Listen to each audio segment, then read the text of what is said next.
Sir काय सांगाल उद्धव ठाकरेंनी ज्या चॅलेंज दिलेलं आहे की आमचे खासदार आहे ते फोडून टाकतात. मला असं वाटतं की एक 2 दिवसापूर्वी पण सांगितलं की प्रत्येकाच्या मनामध्ये काय असतं हे कोणी सांगू शकत नाही.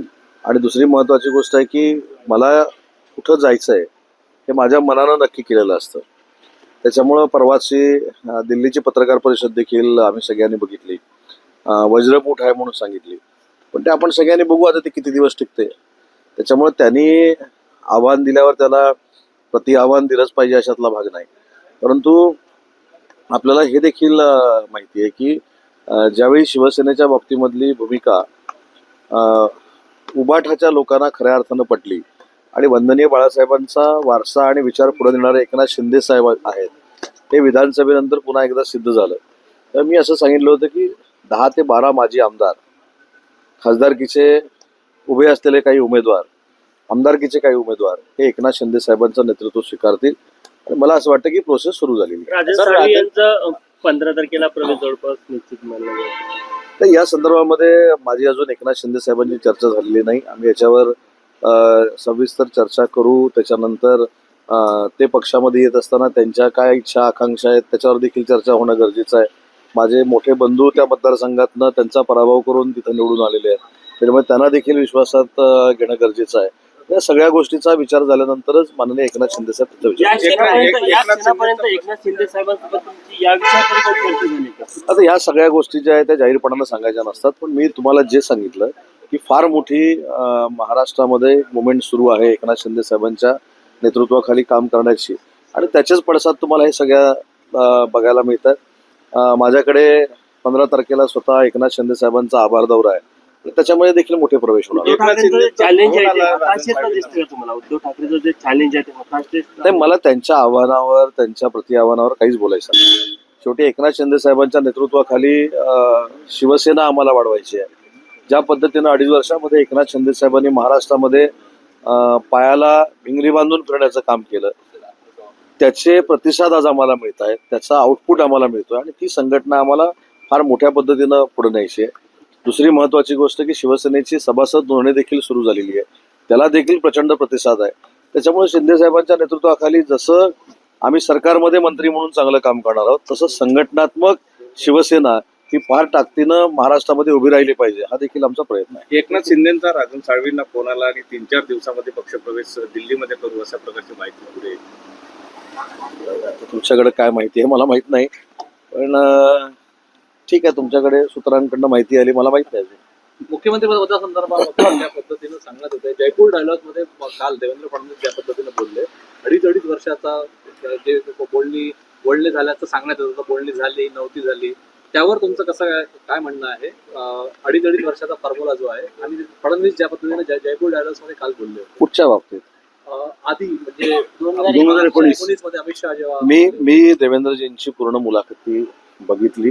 मला असं वाटतं की काल अनेक खुलासे आदरणीय देवेंद्रजी फडणवीस साहेबांनी महाराष्ट्रासमोर आणलेले आहेत, आणि कशा पद्धतीनं एखाद्याला बदनाम केलं जातं, कशा पद्धतीनं खोटं बोललं जातं, हे कालच्या त्या सगळ्या मुलाखतीतनं देवेंद्रजींनी स्पष्ट केलं. जिथं काही घडलेलंच नव्हतं तिथं देवेंद्रजींना बाहेर ठेवण्यात आलं होतं, अमित शहा साहेबांनी ह्या कमिटमेंट केल्या होत्या, हे जे काही भाषणातनं आपण ऐकत होतो त्याचे सगळे खुलासे काल देवेंद्रजींनी केलेले आहेत. दिल्लीतल्या पराभवावरून रोहित पवार यांनी म्हटलं आहे की इंडिया आघाडी जी आहे त्याच्यामध्ये समन्वय नसला, म्हणजे आता कुठेतरी यांच्यातच या पराभवावरूनच सुरू झालं. बघा, 3-3.5 महिन्यापूर्वी विधानसभेच्या अगोदर तुमच्याच माध्यमातनं माझं राजकीय मत मी मांडलेलं होतं की ही जी काय इंडिया आघाडी आहे, इंडिया आघाडी म्हणून त्यांनी घेतलं म्हणजे भारताबद्दल आम्हालाच आत्मीयता आहे, भारताचं तारण करते आम्हीच आहोत, अशा पद्धतीचं एक वातावरण तयार केलेलं होतं. ते टिकणार नाही हे सगळ्यांनाच माहिती होतं.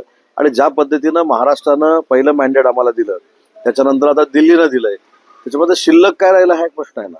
आता स्वतःचं स्वतंत्र अस्तित्व टिकण्याशिवाय महाविकास आघाडीच्या पक्षांना पर्याय उरलेला नाही, आणि म्हणून काही कारण सांगून आता आम्ही इकडे चाललो तिकडे चाललो.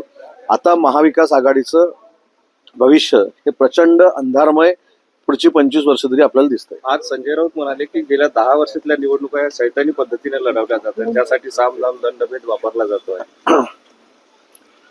मला असं वाटतं की काल पराभव झाल्यानंतर केजरीवालांची जर मुलाखत आपण बघितली असेल तर ह्याच्यामध्ये ह्याच सगळ्या प्रश्नाला उत्तरं त्यांनी दिलेली आहेत. तर त्यांनी कसा पराभव मान्य केला, ठीक आहे, काही पराभव झाल्यानंतर स्वतःमुळे झाला असं कोण म्हणणार नाही, परंतु त्यांच्या मुलाखतीतनं लोकशाहीला सन्मान केला पाहिजे हे त्यांनी स्वतः सांगितलं ना. आणि पराभव कशामुळे झाला याचं आत्मचिंतन करतो असं देखील त्यांनी सांगितलं. त्याच्यामुळं किती कॉन्ट्रोवर्सी आहे, ज्यांच्या पक्षाचा पराभव झालाय ते लोकशाहीचा सन्मान करतात आणि बाकीचे लोकशाहीचा अनादर करतात. मसाजोगचे सरपंच संतोष देशमुख यांच्या हत्या प्रकरणाला 2 महिने पूर्ण झालेले आहे. यातला एक आरोपी फरार आहे आणि विरोधकांकडनं धनंजय मुंडेंच्या राजीनाम्याच्या मागणीला सातत्याने जोर दिला जातो.